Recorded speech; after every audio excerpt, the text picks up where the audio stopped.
श्री गुरुचरण कमलेभ्यो नमः। जय श्री राम, जय माँ बगलामुखी। प्रिय दर्शकों, स्वागत है हमारे YouTube चैनल पर। आइए आज तृतीय दिवस की कक्षा को हम प्रारंभ करते हैं ज्योतिष की। उम्मीद करते हैं आपने याद कर लिया होगा। आप उनको याद करिए तभी आप उसके विषय में, ज्योतिष के विषय में आगे आप समझ पाएंगे। उनको लिखने भर से काम नहीं चलता है, उनको याद करना पड़ता है, तभी आप ज्योतिष सीख पाएंगे। हमारा मात्र टारगेट ज्योतिष का 1 मास का है। हमें 1 महीने के अंदर पूर्ण रूप से ज्योतिष आपको सिखानी है। अब आपके ऊपर डिपेंड करती है, आप उसे याद करते हैं या याद नहीं करते, वो आपके ऊपर है। अगर आप सीखना चाहते हैं, इसलिए हम रोज इतना ही पाठ किया, आप उसको याद आराम से कर दो। ज्योतिष के विषय में हम एक और वीडियो बनाएंगे। ज्योतिष से संबंधित जो परिचय है ज्योतिष का, उसके विषय में हम वीडियो डालेंगे। तो आइए कॉपी पेन निकालिए और लिखिए। अगर अभी तक आपने हमारे YouTube चैनल को सब्सक्राइब नहीं किया है तो कृपया सब्सक्राइब करिए, मित्रों को शेयर करिए।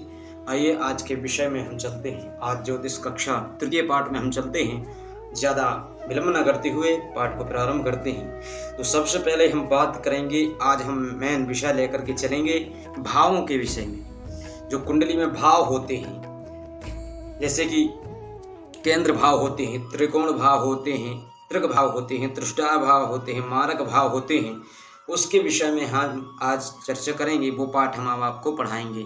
जैसा कि मित्रों, प्रिय दर्शकों, ज्योतिष कुंडली में जो कुंडली होती है उनमें 12 भाव होते हैं। जैसा आपकी स्क्रीन पर आ रहा है, वो 12 भाव हैं। प्रथम भाव, इसमें प्रथम लिखा है प्रथम भाव, द्वितीय लिखा उसमें द्वितीय भाव, तृतीय भाव, चतुर्थ भाव, पंचम भाव, षष्ठम भाव, सप्तम भाव। जो भाव होते हैं 12 भाव होते हैं। भावों की, तो यह 12 भावों की जानकारी दी है। जो भाव होते हैं 12 भाव होते हैं, वह भाव प्रथम भाव में हम किसको देखेंगे, द्वितीय भाव में किसको देखेंगे, इसके विषय में हम चर्चा करेंगे।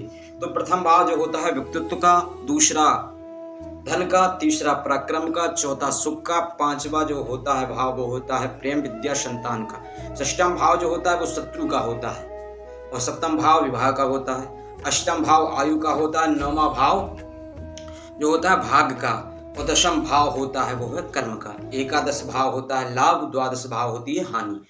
ये भावों के कारक हैं। किसके विषय में हमें, जो अगर हमें शत्रु के विषय में जानना तो हम षष्ठम भाव से विचार करेंगे।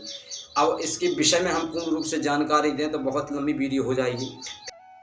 तो हम बात करते हैं अब केंद्र भाव की, जो शुभ भाव होते हैं। प्रथम लग्न भाव होता है। प्रथम, चतुर्थ, सप्तम, दशम ये केंद्र भाव होते हैं। ये शुभ भावों में गिने जाते हैं। अगर यहाँ पर कोई ग्रह बैठता है तो उनको शुभ ग्रहों में गिना जाता है। यह ग्रह 80% शुभ फल प्राप्त कराते हैं और 20% अपना कायम नहीं रख पाते हैं। शुभ भाव में इनको भी गिना जाता है। अब अत्यंत शुभ भाव कौन होते हैं कुंडली में? सबसे अगर सुंदर, सबसे अच्छे भाव होते हैं, योगकारी भाव होते हैं, तो वो होते हैं त्रिकोण भाव। भाव में जो होते हैं प्रथम लग्न भाव, पंचम भाव, नवम भाव, ये कुंडली में अत्यंत शुभ भाव माने जाते हैं, अत्यंत योगकारी भाव माने जाते हैं। अगर यहाँ पर कोई शुभ ग्रह इन स्थानों पर बैठा जाता है तो वो त्रिकोण ही माने जाते हैं। अब देखिए, प्रथम से पंचम और पंचम से नवम, नवम से फिर प्रथम भाव करेंगे तो त्रिकोण हो जाता है। इसलिए इनको त्रिकोण भाव माने, अत्यंत योगकारी भाव माने जाते हैं, शुभ भाव माने जाते हैं।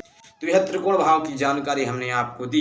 इनको कृपया ध्यान से पढ़ें और इनको याद करें। कुंडली में कोई पूछे सबसे योगकारी भाव कौन से होते हैं, सबसे शुभ भाव कौन से होते हैं, तो आपको क्या कहना है कि त्रिकोण भाव जो होते हैं वो होते हैं शुभ और अत्यंत योगकारी भाव होते हैं। दीदी, अगर यहाँ पर देखा जाए तो अगर शुभ ग्रह शुभ स्थान पर बैठते हैं, जब ग्रह शुभ ग्रह जो होते हैं वो शुभ स्थान पर बैठते हैं, इन स्थानों पर बैठे तो वो त्रिकोण ही होते हैं। अत्यंत योगकारी और शुभ भाव में से इनको गिना जाता है।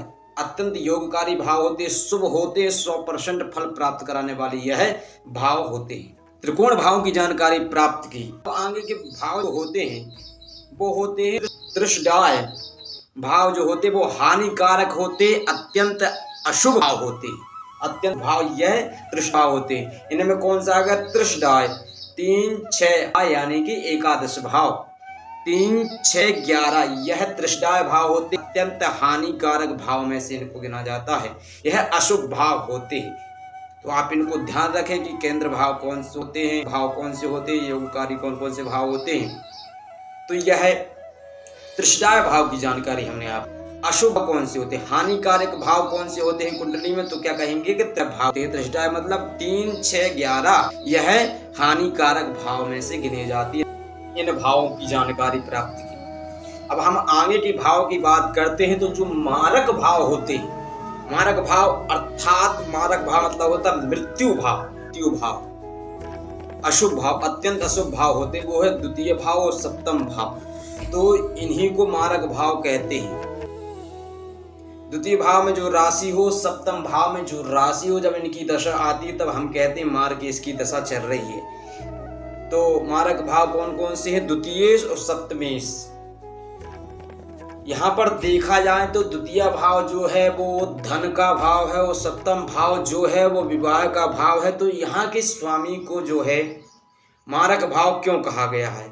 यहाँ पर चलें तो पाराशर सूत्र के अनुसार जिस भाव की हमको जानकारी लेनी है, इस भाव की हमको जानकारी लेना, उस भाव से गणना करने पर द्वादश भाव जो आज वो उसकी हानि को बताता है, उसको प्रकट करेगा, उसकी हानि को प्रकट करेगा।